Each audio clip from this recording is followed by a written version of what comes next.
they bow and prostrate in front of them. In general, when you disobey Allah and you obey someone other than Allah subhanahu wa ta'ala, that is one of the causes of corruption as well.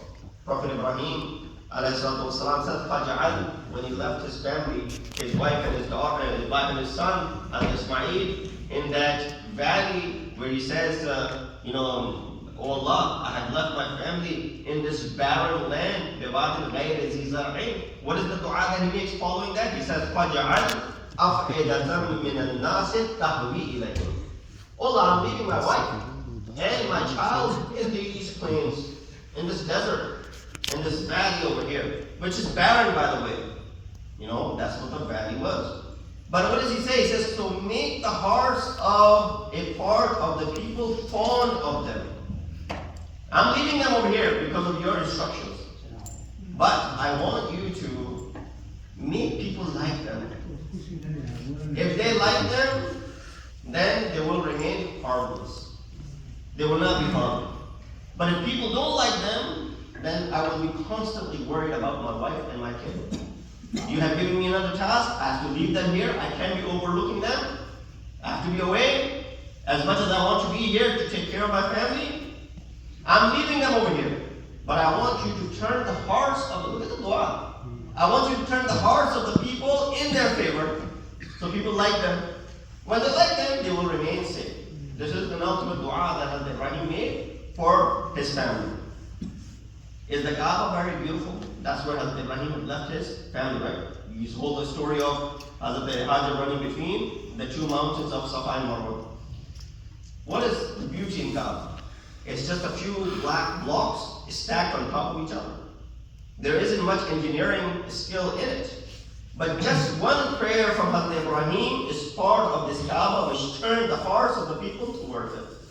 Hazrat Ibrahim made the dua, "Allah turn the hearts of the people toward my family." Allah turned the hearts of the people toward his house as well. And look at the millions and the millions of people, the respect and the love they have for this house of Allah subhanahu wa ta'ala, Baytullah, which is not an engineering masterpiece, no disrespect. Which is not, the most complicated building in the world, which requires, skill and complication. A few blocks stacked on top of each other, cubicle, and that's it.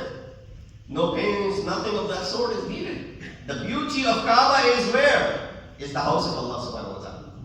The moment it's associated with Allah subhanahu wa ta'ala, it becomes beautiful itself. You don't need any of the beautification to be associated with it. So the moment someone bows in front of other than Allah subhanahu wa ta'ala, that leads to corruption. Hazrat Ibrahim is taking on the challenge to leave his family, but still is obedient to Allah subhanahu wa ta'ala, relies upon him, makes dua so that the hearts of the people are turned toward them. So the false honor is an element of corruption. Hazrat Ibrahim did not seek any false honor. He sought honor only through Allah subhanahu wa ta'ala. So I Muhammad wa Ali Muhammad. Three reasons I mentioned. Rebellion in front of Allah. Number two, the honor comes from being obedient to Allah. And number three, following your nafs is also an element of corruption. Now very quickly, the three reasons or how to decrease it or how to tackle and deal with corruption. Number one, people look up to the leaders of a society. The examples of society's leader and the leadership becomes that much more important. Quran is Surah Naml says, قال إن الملوك إذا دخلوا قرية أفسدوها. When the kings enter a town, they devastate it. This is how it used to be. If we are concerned about corruption in the society, we can easily blame the leadership for causing it. If anything happens within our community, you can right away blame the leadership of, the center. They're not doing their job properly. All the marriages that are happening in wrong houses and, all the marriages that are falling apart, all the divorces that are taking place, all the problems that our children are facing, the masjid is not doing its job properly. You can easily blame the masjid for not doing its job. Why? Because you can easily blame the leadership for causing it. But we must all play a role in preventing it from corruption. If any corruption that you see around, don't run it away and say, well, it has nothing to do with me. What can I do? I'm not in the leadership role. We're all answerable different levels. Quran highlights وَإِذَا تَوَلَّى, the one who has higher post or the rank has a bigger crime as well, and more responsibilities come with it. Even when you're associated with someone in a higher position, your responsibility changes drastically as well. There's a Persian proverb in this regard, Har ke bamish bish, barfish bishtar. Says what? The taller the roof, the more snow it'll collect. If you have a bigger house and the roof is big, you're gonna get more snow, brother. If you have a bigger lawn, you're gonna have, if you have a big, driveway is a better example, I guess. If you have a bigger driveway, the more snow that you'll have to plow out of your driveway.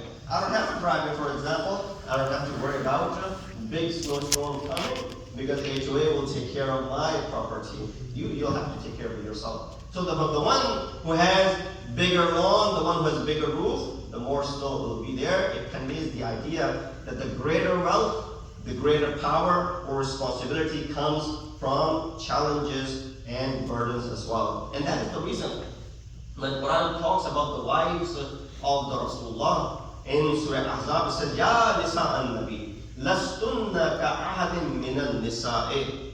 O the wives of the Prophet, you're not ordinary women. You're not like the women of other people. Why? من كن من يأتي من كن بفاحشة مبينة يضاعف لها العذاب ضعفين. You're not ordinary women. Now you're associated with Rasulullah. He's not an ordinary man. You're not ordinary women now because you're associated with him. Now because you're associated with him and you no longer are ordinary, what happens to you as well? Of the wives of the Prophet, whoever of you commits a gross indecency, her punishment shall be doubled.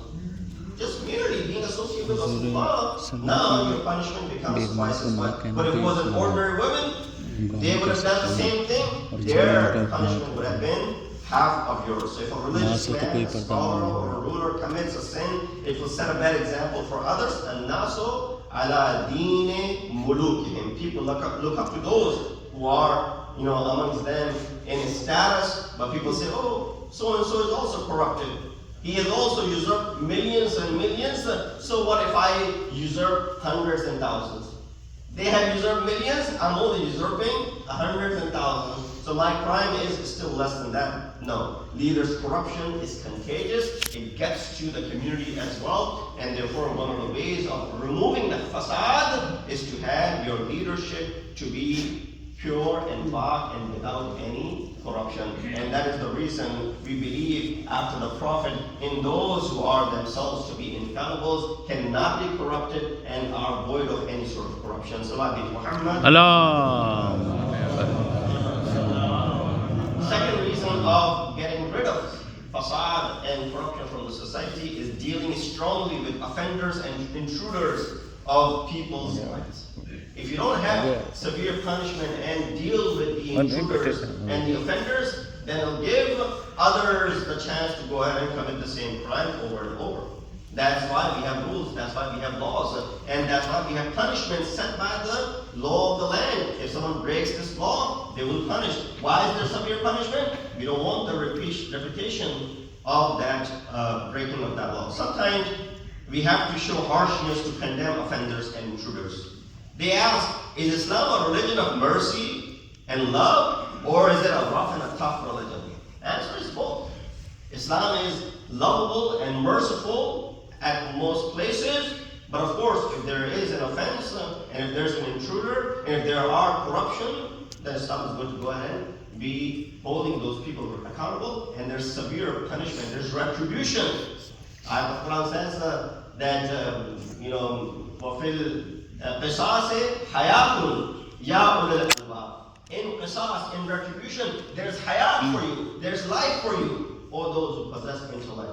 Why there's hayat for you? There's a falsafa behind it. Inshallah, you'll look it up yourself under the tafsir of this ayah. The fact that Islam is the religion of mercy, it is because we see reference to mercy in thousands of occasions in Quran, where we see the words Rahmat and Rahman and Rahim, and the mercy on all ends, that even when it comes to speaking about our Prophet, it says Muhammadun Rasulullah walladhina ma'ahu ashidda'u 'alal kuffar ruhama'u bainahum, that those who are with him, they are severe against the kuffar, but they are merciful and they are compassionate amongst each other. So dealing with crime and offenders strongly can also diminish and remove corruption from the society.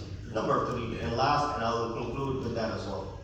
That is more of a local issue than the general. Because the first two are the solutions which are, of course, in a general sense, the leadership of the community and the society and maybe a country, that has to be pure and far in order for the society to be pure and far. And number 2, as we mentioned, that dealing strongly with the offenders. That has to be the case as well. People should not be unchecked and they should not get away with the crime that they have committed. Otherwise, this will become a means and norm in the society. We see third one is more of a local issue, where make marriage easy, the corruption will decrease. One of the internal corruption that insan has, and that has to do with tazkiyah nafs, not corruption in relation to money laundering, not corruption in relation to killing and taking lives and all that stuff and fraud, rather the akhlaqi corruption.